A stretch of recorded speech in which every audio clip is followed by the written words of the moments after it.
Africa was rich, rivers carried gold. Forests fed civilizations. Fields produced food enough to feed empires. Cities thrived with trade, art, and learning.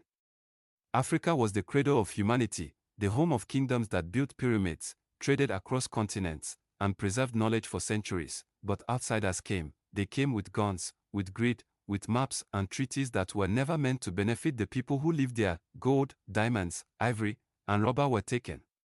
Entire forests were stripped. Mines were dug by enslaved hands. Wealth flowed out of the continent to feed empires on other continents. Cities that once shined with culture and knowledge were reduced to pawns in global trade. Colonial rulers imposed taxes, forced labor, and cash crops for export, while African communities struggled to feed themselves. Every ounce of wealth extracted was replaced with suffering, famine, and displacement. Kingdoms that had once controlled vast regions were weakened or destroyed. Laws were rewritten to favor foreign interest. Borders drawn in Berlin, Lisbon, London, and Paris ignored the lives and cultures of the people who lived there.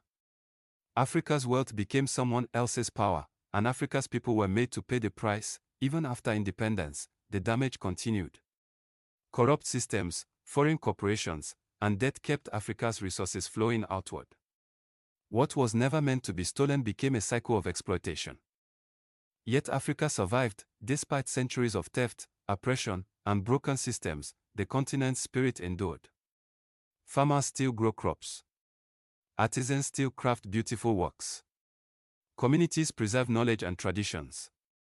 Innovation thrives in cities, villages, and mines across the continent. Africa is not poor. Africa was drained. Every mine, every shipment, every bank ledger that took wealth away tells a story of resistance, survival, and reclamation. The gold may have left the soil, but the soul of Africa remains unbroken. Africa's wealth is not only in its minerals, it is in its people, its culture, its history, and its resilience. And one day, Africa will be rich again, not for someone else, but for itself.